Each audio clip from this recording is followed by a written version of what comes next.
One thing that really inspires me to actually do what I'm doing and then continue is a possibility of turning some of these learning and then some of these research and then putting into like a real world application to actually, for instance, turn it into a startup or for instance, produce a product that could eventually substitute some of these synthetic version of things that we use, like for instance, like plastics. Microbes are, it may be weird to say, they're my friend. and I think it's the same opinion for whoever does the same thing as I do. I always was kind of interested in animals, and I was really interested in diversity and how they move or what they do. And then I found this kind of a textbook related to human anatomy. And the one thing that really fascinated me was this kind of like a color picture of a human heart. And so it really kind of inspired me to become a heart surgeon. And I used to basically go down the street to buy, for instance, animal hearts like chicken or lamb, and then dissect it. Yeah, this was kind of a interesting time, I remember. But yeah, that was the time when I was kind of really interested in science and biology more specifically, because I could see it, touch it, I could feel it.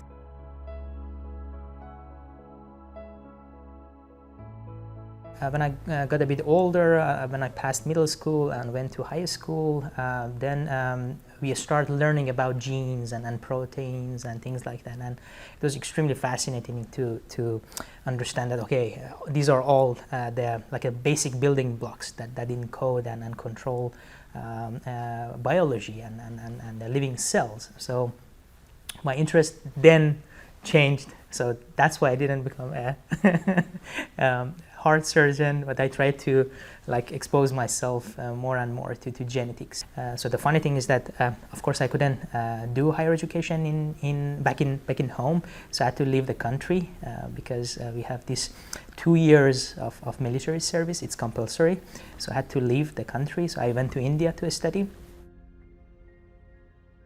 But it was only when I came to Finland, when I got accepted in University of Eastern Finland. I went there to do master degree, and that was, I think, when things got completely different for me, in a good way, because now I could basically apply whatever I learned in the textbook. We used to have like experimental work, but not that much. Here I remember spending hours in the lab, even late in the afternoon or evening, to really get the job done. It was really kind of satisfying for me. So I finished all the courses there, more or less, in a year, but then I moved to Helsinki region. So I did my master thesis in Helsinki University, graduated, and basically that's when I moved to Aalto to start my PhD with Professor Markus Linder.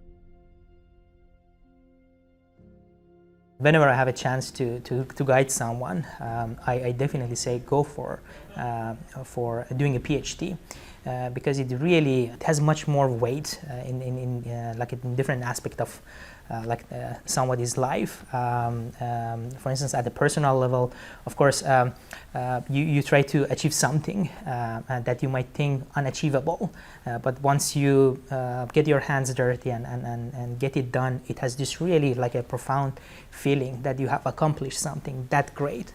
Because then you can really analyze the world around you, and not only on your personal life, but also in everyday task that you are going to do in your next career, if you are moving to industry or so, to completely change the way that you formulate an idea, execute an idea. The other thing is that when you do a PhD, of course, you have to communicate with people. You have to make your own network and connections. So these are really basically a skill set that many people don't have it.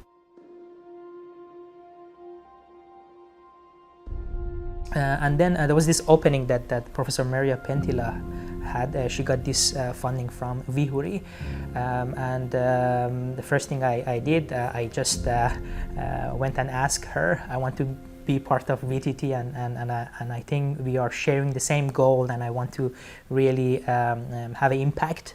And of course, she knew me before. As I said, we used to collaborate together, and she was kind enough to take me in, and the rest is history.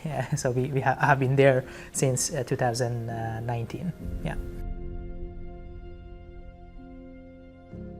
Interesting place to work. Everything is organized, and people share a common goal to really try to have an impact and at the global level, at Europe, and also at home, by basically trying to bring in the basic research and turning into a business, so they would have this direct social impact. So it was a really interesting place for me.